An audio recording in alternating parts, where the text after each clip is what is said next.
자, 직장 생활 해보신 분들이라면 이거 진짜 100% 공감하실 텐데요. 팀에서 일 제일 잘하던 에이스가 막상 팀장이 되니까 완전 최악의 관리자가 되어버리는 그런 뼈아픈 모습 말이죠. 우리 주변에서 너무 자주 보는 광경이잖아요. 일 잘하는 실무자 승진시켜놨더니 새로운 자리에서 속절없이 무너지는 거예요. 그래서 오늘 해설에서는 도대체 왜 이런 치명적인 실수가 끊임없이 반복되는지 그 이유를 아주 낱낱이 파헤쳐보려고 합니다. 사람들은 회사를 떠나는 게 아니라 상사를 떠난다. 와, 이거 정말 뼈 때리는 말 아닌가요? 아마 우리 대부분이 격하게 공감할 수밖에 없는 고통스러운 경험일 겁니다. 아무리 회사의 비전이 끝내주고 복지가 빵빵해도요, 당장 내 위에서 일하는 직속 상사가 최악이라면 거기가 바로 지옥이잖아요. 이건 그냥 직장인들의 흔한 푸념이 아닙니다. 오늘 우리가 다룰 이 문제가 얼마나 파괴적인 결과를 낳는지 보여주는 아주 완벽한 요약본인 셈이죠. 근데 이게 기분 탓이 아니에요. 갤럽의 연구 데이터를 보면 아주 명확해집니다. 여기서 우리가 주목해야 할 숫자는 바로 저 어마어마한 70%인데요. 직원이 회사에서 얼마나 몰입해서 열정적으로 일하는지 그걸 결정하는 요인의 무려 70%가 전적으로 관리자 한 사람에게 달려있다는 겁니다. 믿겨지시나요? 회사 시스템, 연봉 이런 것보다도 내 매니저의 역량이 압도적으로 중요하다는 뜻이죠. 준비 안 된 관리자 딱 한 명이 팀 전체 성과를 깎아먹고 조직 문화를 박살내는 이유, 바로 저 70%라는 거대한 지분 때문입니다. 이 상황을 이해하는데 아주 찰떡 같은 비유가 하나 있는데요. 스포츠계에서 전설적이었던 선수가 나중에 전설적인 감독이 되는 경우 사실 엄청 드물잖아요? 왜 그럴까요? 선수 시절에 홈런 펑펑 치고 강속구 팍팍 꽂아넣는 엘리트 기술이 있었다고 해서 팀 전체 전략을 짜고 멘탈 흔들리는 선수들 다독이는 지도자 스킬까지 자동으로 생기는 건 절대 아니거든요. 회사도 똑같습니다. 코딩 제일 잘하는 개발자나 실적 1위 찍는 영업사원이 훌륭한 팀 리더가 될 거라는 믿음, 그거 타격왕이 무조건 명장이 될 거라는 엄청난 착각인 거죠. 자, 그럼 도대체 왜 이런 일이 생기는 걸까요? 여기 아주 유명한 그리고 경험적으로 확실히 입증된 개념이 있습니다. 바로 피터의 원리인데요. 과거에 낸 성과만 보고 보상해주는 시스템이 어떻게 사람들을 함정에 빠뜨리는지 아주 잘 보여줍니다.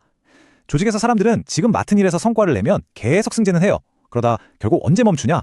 본인이 감당할 수 없는 수준, 그러니까 무능력의 단계에 도달했을 때 비로소 멈춥니다. 그리고 그 자리에 고여버리는 거죠. 2018년 연구에서도 실증된 이 원리를 보면 회사에 왜 그렇게 답답한 중간 관리자들이 많은지 그 이유가 딱 떨어집니다. 그럼 우린 대체 뭘 어떻게 바꿔야 할까요? 일단 가장 위험한 환상부터 버려야 합니다. 너 그동안 일 잘했으니까 관리자 시켜줄게 라는 식의 관리직을 일종의 보상으로 생각하는 마인드요. 현실은 다릅니다. 관리자는 단순한 승진이 아니라요, 아예 완전히 새로운 직업으로 이직하는 거나 마찬가지예요. 뛰어난 실무자에서 팀 리더가 되는 건 그냥 명함에 직급 하나 더 찍히는 게 아닙니다. 사람들의 공감을 이끌어내고 동기를 부여하고 감정을 다스려야 하는 예전과는 180도 다른 스킬셋이 필요한 완전한 커리어 체인지라는 걸 꼭 명심해야 합니다. 만약 준비 안 된 사람을 이 자리에 그냥 앉혀버리면 어떻게 될까요? 와, 그 피해는 정말 연쇄폭발 수준입니다. 팀원들 줄퇴사하고 일에 병목 생기고 하는 팀 차원의 문제도 심각하지만요. 여기서 우리가 진짜 안타깝게 봐야 할 건 바로 그 관리자 본인이 겪는 고통이에요. 회사의 잘못된 판단 때문에 이분들은 매일 엄청난 심리적 압박에 시달리고 자존감은 바닥을 치고 주변 눈치만 보게 됩니다. 심하면 커리어 전체에 트라우마가 남기도 해요. 결국 경영진과 회사 전체에 대한 신뢰도 바닥으로 곤두박질 치겠죠. 진짜 말 그대로 승자 없는 게임인 겁니다. 이런 끔찍한 사태를 만드는 과정에서 회사들이 습관적으로 저지르는 4가지 치명적인 실수가 있는데요. 빠르게 짚어볼게요. 첫째, 그냥 실무 기술이나 성과만 보고 리더로 올리는 겁니다. 에이스 잃고 최악의 빌런을 얻는 지름길이죠. 둘째, 준비가 너무 부족해요. 달랑 하루짜리 리더십 교육 던져주고 자, 이제 훌륭한 리더가 되렴 하는 건 말도 안 되잖아요.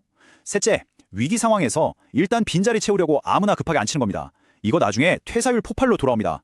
마지막 넷째, 리더로서 뭘 해야 하는지 명확하게 안 알려주는 거예요. 역할이 모호한데 아무리 천재라도 어떻게 성공하겠어요? 자, 그럼 이 지긋지긋한 악순환을 도대체 어떻게 끊어야 할까요?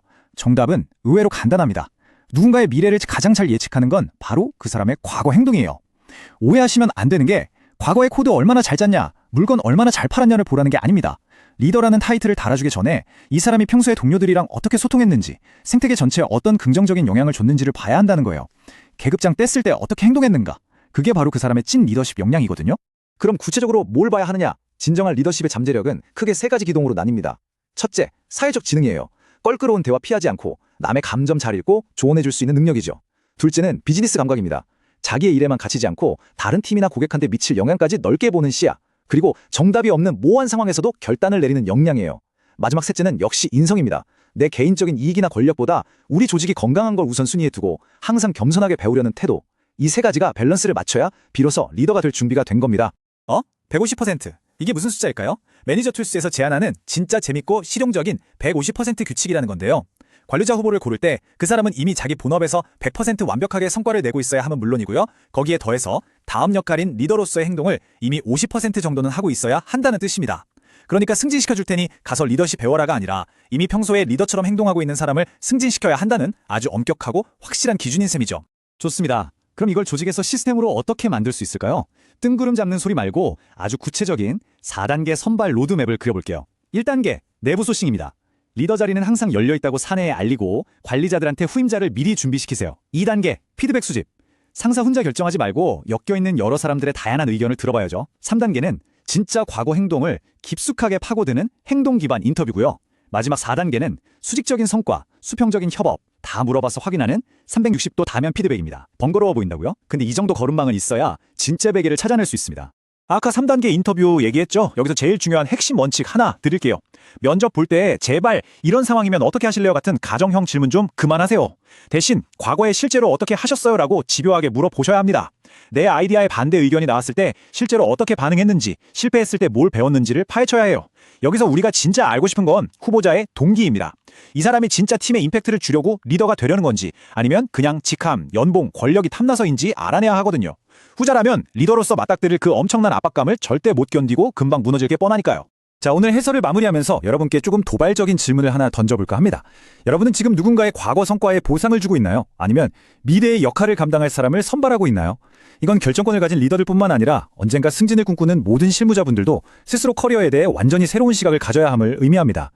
위대한 팀을 만드는 건 화려한 과거 스펙이나 개인기가 아니에요. 공감하고 소통하고 타인을 위해 헌신하는 힘이죠. 여러분의 조직은, 그리고 여러분 자신은 내일을 위해 제대로 된 선택을 하고 계신가요? 오늘 해설이 여러분의 커리어와 팀 운영에 진짜 의미 있는 인사이트가 되었길 바라면서 여기서 인사드리겠습니다. 감사합니다.